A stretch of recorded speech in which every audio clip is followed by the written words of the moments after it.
Hi guys, so again today we're on our online distance learning class and we're going to continue with the fifth chapter for fundamentals of marketing, which is on product decision.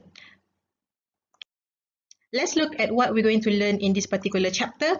Basically, there are four things that we're going to learn today, which is the first one on definition and types of consumer products. Secondly, we're going to go and see what is actually product items, line, and also mixes. Next is going to be touching on this branding and also its benefits. And under branding, we're going to touch a little bit on trademark. And lastly, on packaging and labeling. So are you guys ready with your chapter 5 slides, and again your highlighter and also pen to write down some information and also examples that I'll be giving to you later on. Okay, so let's see what is actually product.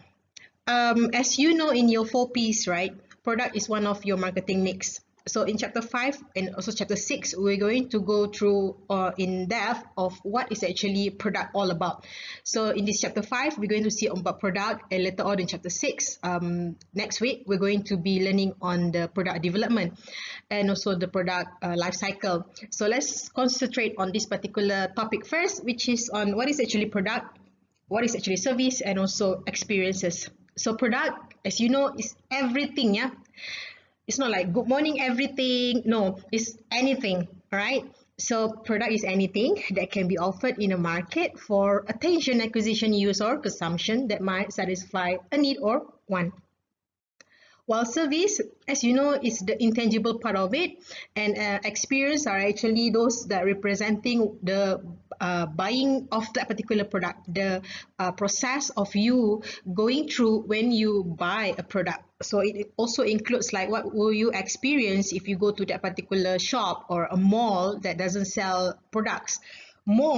Shopping mall, yeah, they're actually offering you experience, because in each and every shop in the shopping mall, those are the sellers, okay, but the mall itself, what they are actually providing is experience to the consumers, right?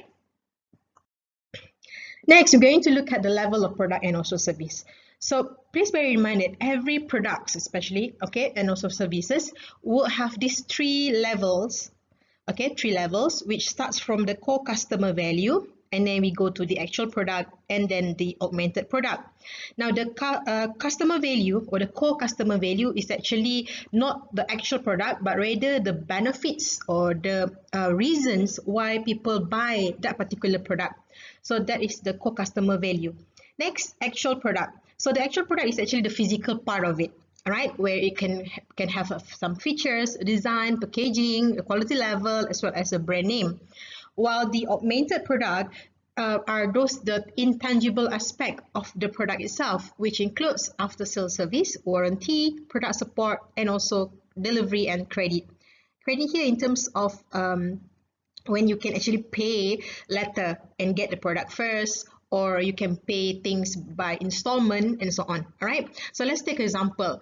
The reason why people buy laptop, for example, yeah, so laptop could be the actual product. Okay, the laptop itself, where it has the feature of it, the design of your laptop, the packaging, and etc. But the core customer value, what is the reason people buy a laptop? Okay, so that is actually what is inside a product. So a laptop is used to make assignment, okay, to make your communication easier, right, to produce your PowerPoint slides, and then and a lot of the things if you are related to designing or web designing, so you are going to use that particular laptop for designing.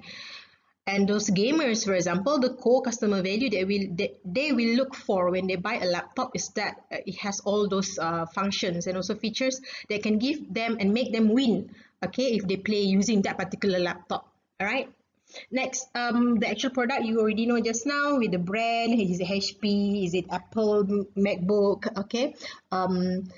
While the augmented part of it are those that are related to the after sales service or the warranty of the laptop, okay, the product support. If you have problem with the laptop, who can you call? All right, and then how are you going to be paying for that particular laptop? So this is what we call the augmented product.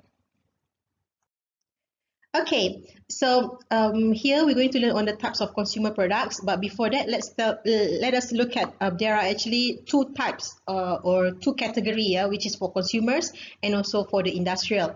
So as you know, for consumer, that means it's for personal consumption. While if you're talking about the industrial products, these are the products purchased for further processing or for use in conducting a business.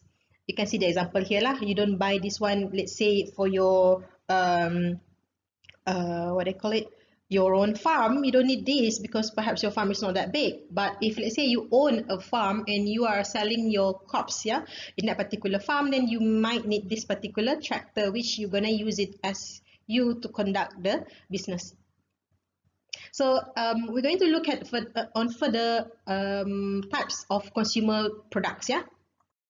Alright, so there are basically four types of consumer products, namely convenience product, shopping product, specialty product, and also unsought product.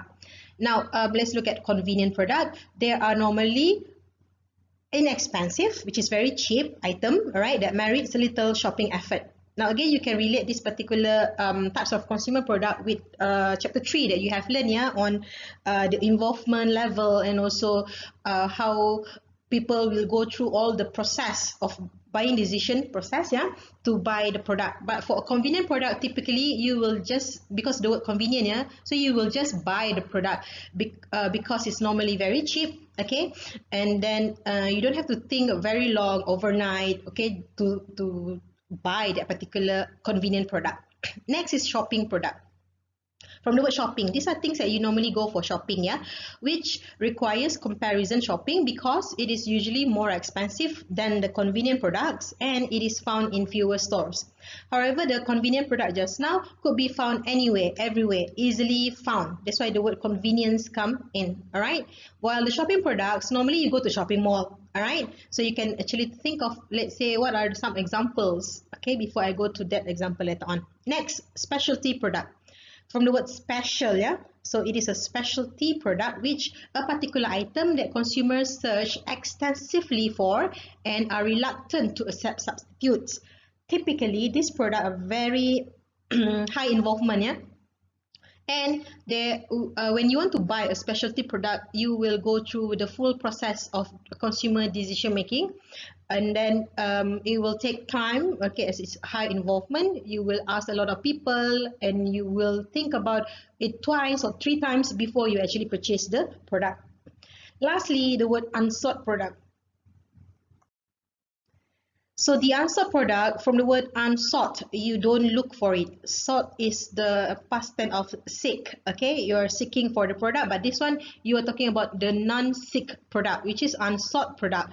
These are the products that are known to the potential buyer, or it is known to the buyer, but that product are things that people don't really or actively seek for, okay? So you don't actually think of buying, or even you know it is there but you never thought of buying the product. So let's look at the four examples for each of these particular convenient product, shopping product, specialty, and also unsought product. So again, yeah, convenient products like tissue paper, it is so cheap, okay. We're not talking about during MCO, it's so hard to find or what, but then at the normal day, okay, during the normal time where people can actually buy the toilet paper, okay, it also can be soft drinks, okay, your soap, your Colgate, you say, or your instant noodles. Those are convenient products, okay. Next is the shopping products. So like when you want to buy shoes, you want to buy your clothing, apparels, okay, those are actually shopping products. Next is specialty product.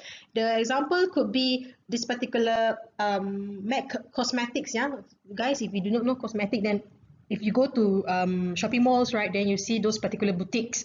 So normally specialty products are sold in a boutique, okay, whereby they only or they typically sell such product, okay. And other example, your laptop, for example, okay, so laptop is considered as specialty product because you can only get laptop at the laptop shop, all right. And then your phone also can be a specialty product, okay. A car also can be a specialty product. So typically those specialty products, there are relatively very expensive as compared to this convenient and also shopping products. Okay. And lastly, the unsold product, as you can see here, is a coffin, right? So you never thought of buying coffin, or other than coffin, perhaps the insurance policy. So some people will think like, oh no, I don't need the insurance for myself, or a fire extinguisher, for example. You know there is such thing as fire extinguisher, but then you may not think of having it. Okay. Other than that, it could be also the first aid kits, okay, or even the pre-planned funeral package. This is a service, yeah, like you don't sign up for that particular such thing, but there are services available, and people typically will not look forward to buy these particular unsold products. So moving on to the second subtopic, which is product item, line, and mix. In an organization, typically they have all of this. Okay, they call them the item, where it is actually a specific version of a product that can be designated as a distinct offering among an organization's product. So in an organization, they have a specific version of a product. That is what they call the product item. And in that organization, they might have this product line, which a group of closely related product items. So again, it is related here, yeah, product items, which is inside a product line. And they are similar or very closely related, while everything that the organization sells is what we call the product mix. Now let's take an example of Samsung. So the example that I'm going to show to you is Samsung, which they have a very broad product line, yeah, which is mobile, TV, and also audiovisual appliances and their IT products. So each of these, we call them the product line. And under the product line of mobile, okay, Samsung has another line, which is product line of phone, smartphone, yeah, the product line of tablet, and a product line of wearables.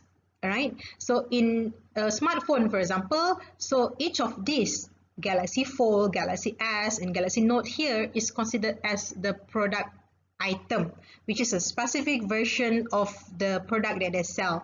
Okay, so if you want to be more specific to what type of Galaxy S, perhaps they have few versions, so that will be also the product item under the line of smartphone.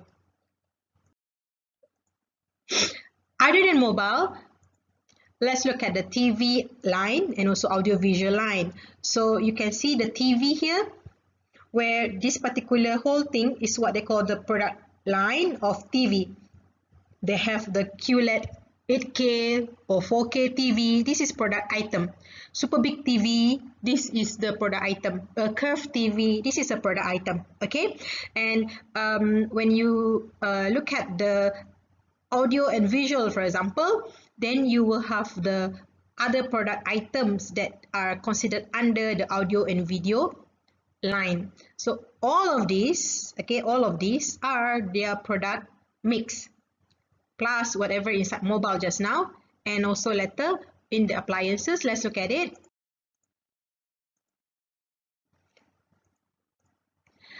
Now the appliances, okay, as you know, there are also refrigerators, cooking appliances, washing machine, air conditioner, vacuum cleaners. So these are the product line for the refrigerator. So later on in the refrigerator, you click here, if you can go to Samsung website, you click there and you will see a lot of other models of the refrigerator. So each and every model of the refrigerators are considered as product items in the refrigerator line under home appliances line. Okay, so like for example, this one, quick drive washing machine. So this is a product item. Okay, this Power Stick Pro vacuum, this is a product item under the appliances of the Samsung line. And lastly, we look at the IT line, where under IT, Samsung has these particular lines of monitor. So they will be like this ultra wide gaming monitor. This is a product item. Okay, and then for memory and storage, for SSD, for example, this is a line of SSD product line, and the product item could be this SSD 860 Pro 2.5 SATA 3. All right. So if you want to see further on this particular product items, you can go to their website. I'm not doing any commercial here, and Samsung don't pay me any commission, yeah. So this is just an example, right? So you can also go to Apple website or any other established company, and you can see the different product lines that they have, okay, and product items that they will have, as well as everything which you can consider them as their product mix. And then we move on to the third part of this chapter, which is branding and benefits. So brand, okay, brand is a brand name, or it can also be a term, okay, a symbol, a design, or a combination of all of this, okay, that identifies a seller's product and differentiates them from the competitor's product. So there are three elements of branding, yeah. This is important. Three elements of branding, which you have the brand name, brand mark, and the brand equity. So what is a brand name? The brand name are those parts that can be spoken, yeah, including letters, words, and also numbers, okay? Like for example, you have McDonald's, so that is a brand. KFC is a letters, right? K, F, and C, but you know, in full it is considered as Kentucky Fried Chicken, so that is a brand name. Or other than that, it can also be a combination of words and numbers, like a brand of Forever 21 or a brand of 2XU. Okay, so that is the brand name, things that can be spoken. Okay, during our live class later on, I will ask you to give me some of the brand names, so you get ready with your brand. Yeah, next is brand marks. So brand mark are those elements that a brand cannot be spoken, okay, where when you see that particular brand mark is like a logo kind of thing, okay, without having any part that can be spoken, or letters or numbers. Okay, for example, when you see the triangle with, a triangle stripe, okay, can you imagine what brand is that? A triangle stripes. Let me see if I can actually draw here. I think there is a function for me to draw. Okay, don't laugh at my drawing because I'm trying to use my mouse to draw to you here. Okay, for example, this. Assume these are all straight lines, yeah? I don't have to tell you what brand is this, but I think you should know this is supposedly be the Adidas brand, yeah? And then another one is, let me see if I can really draw this. So you can't say this, but you know it is actually the brand of Nike, isn't it? Okay, don't laugh at my handwriting because I'm using mouse. I don't have a pen to draw on my laptop here. Okay, so basically this is a brand mark. All right, so other than that, then you can see that a logo of Starbucks, for example. Yeah, I like Starbucks. Okay, so you know that Starbucks logo doesn't have any words or letter, but it's a picture of like a mermaid kind of thing. Okay, queen, mermaid queen. So when people see that particular logo, people already know that is actually a brand of Starbucks. All right, and lastly, the third element in a brand is the brand equity. Let me see if I can get back my pointer. Right, okay, brand equity. This one is not 100% visible to the customers, okay, but this is actually the value of a company and also the value of that particular brand. Just the value of it in ringgit value, yeah, or in US dollar value.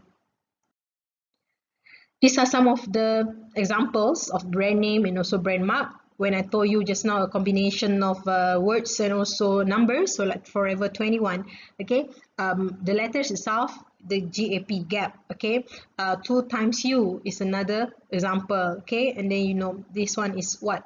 Nike. This is a Playboy brand. This one is a Mercedes. You don't see any wordings here, but you know this is Mercedes-Benz, and this one you should know, so this is actually a Shell brand. What about this one? Can you tell me? And this one? Okay,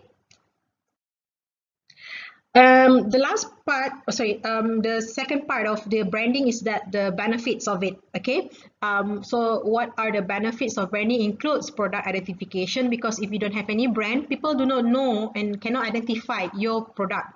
Okay, so with the brand name, then people can tell, oh, okay, this is actually a tuna ayam brand. Okay, so it's ayam brand. If let's say your tuna doesn't have any brand, then it's so difficult for people to recognize or understand what you wanted to buy, because there are so many tuna in a can. All right, so if you can tell, okay, it's actually T-Boy's brand or it's a ayam brand, so then you can actually identify the product. Okay, secondly, for repeat sales, a very good branding can actually boost up the repeat sales and also boost up the new product sales. Okay, repeat sales in the way that people will always remember your brand and will always buy again. Okay, while the new product sales means that whenever you come out with a new product, people will always trust your brand. Okay, people will always know that they want to have your brand. Take a good example at iPhone, for example, when they launch a new product, their new model of their iPhone, people are queuing in front of their stores just to be among the first people to get that particular new product. They don't even know whether it's actually good or not, but because of a brand that is so strong to them, Apple is so strong, iPhone is so strong brand, so they can actually expedite and also boost up the new product sales of that particular phone. Okay, this is an example of the brand equity or the brand value, which was back in 2019. You can see here the value is just the brand name. Yeah, if let's say Amazon one day they wanted to sell the word Amazon, all right, so people can buy it at about 315 billion US dollar. Okay, this is the value of that particular brand. Even Apple, for example, if they wanted to think that, oh, okay, we don't want to use the word Apple anymore, so we want to sell the brand name of Apple, right? So they can actually value that particular brand at about 309 billion. Again, this is back in 2019. If you can Google and see what would be the what they call the latest one is back in January, yeah, as at January 2020. Amazon is still number one. Okay, then you can see some of these are no longer in that particular top 10. All right, so the brand value normally change over a year depending on number of people that buy their products and how many market shares that they own. Now, in another part of this brand is that the strategy of doing a brand, yeah. Now, basically, you can either have a brand and no brand. Okay, when you talk about no brand, that means there's no frills, no brand name, and typically it is low-cost product that is simply identified by its product category. For example, when you talk about agricultural products, okay, agricultural products like the vegetables, fish, or chicken, okay, you normally don't give a brand to your fish, okay, because fish is known as fish.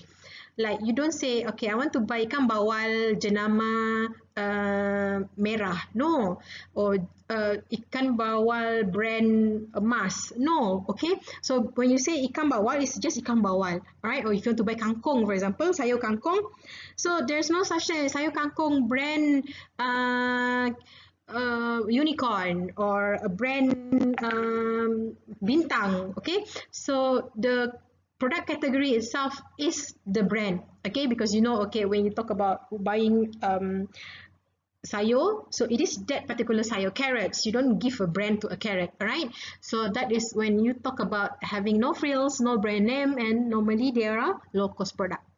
On the other hand, when you want to do a brand strategy, which you want to put brand on your product, you can either use the manufacturer's brand or a private brand. The manufacturer's brand includes either individual, family, or combination. And same goes to this private brand, yeah? So let's take look at example of each of these. So manufacturer's brand, where it is the brand name of a manufacturer. So if you are the one who produce it, then the brand name is according to the producer or the manufacturer. While a private brand is actually a brand name that owned by a wholesaler or a retailer. Okay, so sometimes the private brand is also known as the store brand. So the example, manufacturer brand includes if Nivea. Okay, so Nivea with the brand of Nivea. This is a lotion. But a private brand, okay, see this lotion is brand name at the brand name is Guardian lotion because Guardian is the seller of this particular lotion. Okay, and then Dettol, okay, they use the manufacturer brand. This is a Dettol wet wipes, yeah. And in Watson also, they have their wet tissue, and the wet tissue brand name is Watson itself. Okay, it's according to the private brand or the retailers brand. Okay, and Pampers is a manufacturer brand. While you see here, Giant, they also have their disposable diapers, and the brand name is Giant, which is the seller. Alright, so this is the private brand, and these are the manufacturer's brand. Okay, so we move on to individual brands versus family brand strategy. Okay, so some company they do use combination, yeah, but typically they also have individual brands, okay, which is using a different brand name for each and every different products, while a family brand whereby they marketing several different products under the same brand name. So example of individual brand is like Nestle. So Nestle, they do have Maggi. Nestle is also Nescafe. So Nestle also have a brand of Milo. Nestle also have a brand of Cocoa Crunch, Honey Star. So for each and every products that they have, they use different brand name. A family brand is using the same brand name towards the whole products that they sell. For example, Samsung just now. So Samsung, you have Samsung TV, Samsung phone, Samsung laptop, Samsung refrigerator, Samsung aircon. So all of their products are using the brand name of Samsung. So that is a family brand name. This is another example where they use what they call individual brands by Unilever. So Unilever is the manufacturer or the company, the main company or the parent company, where each and every items that they sell are using their individual brands. While another example for family brand is Maggi. Okay, so Maggi uses every single products. So Maggi is a noodle, maybe Maggi stock, Maggi, what else? They have the seasoning and so on. Okay, so everything with the brand of Maggi. Another part of brand is trademarks, yeah, as you already normally can see the TM words, okay, on that particular brand, where it is actually the exclusive right to use a brand. So many parts of a brand and associated symbols qualify for a trademark protection, whereby the mark can be continuously protected. And if let's say you have the trademark, meaning to say you can keep on using that particular brand name. So the right continue as long as it is being used. So as long as you have that particular trademark. So trademark is just like a license for you to use that particular brand name, because you cannot simply create a product and put a brand on that particular product. For example, Marvel. So Marvel is a brand, okay, and you can see a lot of products are being put with Marvel and TM. Okay, so Marvel, you know, is a what they call a movie, right? Not a movie series or a collection of that particular comics, and also rights of those superheroes and everything. So, but Marvels, they don't really produce toys. Okay, those producer who produce toys, all right, and then you have your Captain America figures, all right, and this particular toys are being put Marvel TM, meaning to say that particular toy manufacturer has the right to use the brand of Marvel and every characters of that superhero, and then sell it under the brand name of Marvel. So that particular toy company have the trademark, okay, to produce the toys just now. So the last part of this chapter is on packaging and labeling. So you must first know what is packaging, which is involved designing and producing the container or wrapper of a product. So packaging is the container, yeah, or the wrapper of a product, while labels are those things that you put on the particular packaging, which the label identify products or brand names and describe their attributes and provide promotion and also information for that particular product. Okay, so when you can see these bottles here, these are the packaging, all right, the packaging for whatever inside here. So you imagine without labels, all right, without labels, you may not know what is actually inside this bottle, isn't it? So that's why labels are also important for consumers or customers to identify and also knows what are the content of that particular product. So this is important, and this is also a favorite questions. Perhaps I might ask this in your test or in your quiz, all right? So functions of packaging, all right? Basically, there are 4 main functions of packaging. Number 1, to contain and protect the product itself. Of course, let's say you wanted to buy water or drinks, okay? So the bottle itself, or whether it is made by glass, aluminium, or the box, okay, paper, those particular container helps to protect, okay, and contain that particular water. Second function is to promote that particular product. So sometimes people get interested in buying a product because of the shape of that particular packaging. Okay. Next, to facilitate storage, use, and also convenience. This is to help you and also not only the customers, yeah, but also the sellers, in order for them to store those particular products easily, put them on the aisles, okay, so that it will look organized, okay, and also to help the customer to use it correctly and easily. Okay, for example, the packaging of your mineral water. Okay, now of course the bottle itself is to contain the product, but in a way that why they create that particular bottle with a bottleneck.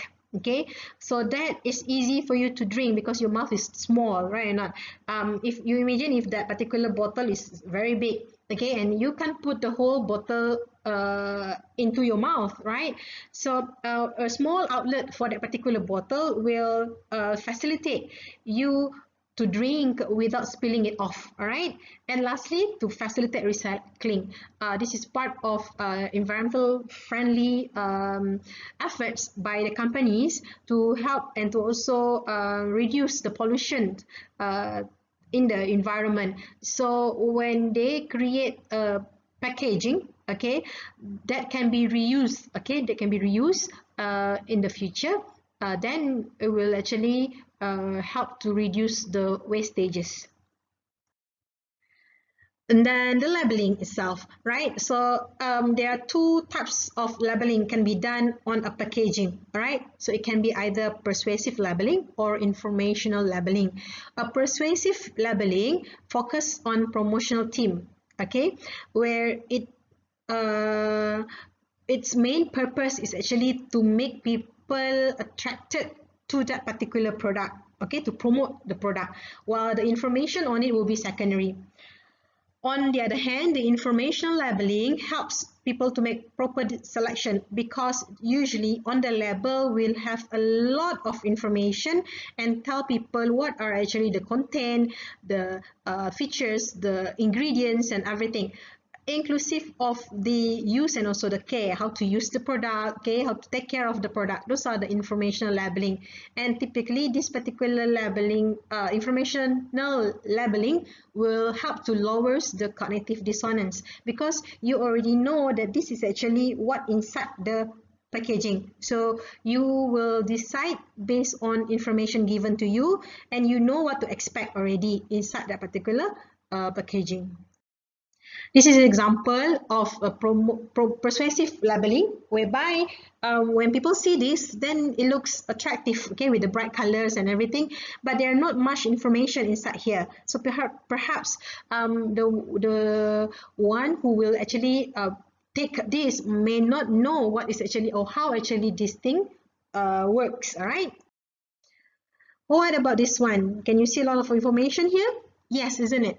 So this is one of the example of informational labeling whereby it tells a lot of things like what are inside here, it is organic, what are the calories, the content, and also at the back later on, if you can also see, especially on your soft drinks, yeah, there are many information that you can read, the content of the sugar and all those nutrition contents.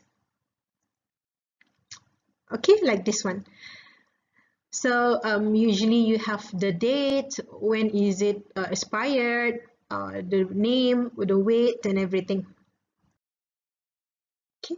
And another thing on the labeling itself is the UPC. UPC is the Universal Product Codes, whereby these are the series of thick and thin vertical lines, like a barcode, that are readable by computerized optical scanners, which represent numbers used to track the products. So this particular UPC is part of it. For us, we just see this as, let's say, the price label. Okay, so you want to scan it, you want to know how much is the price. But it is not just only price.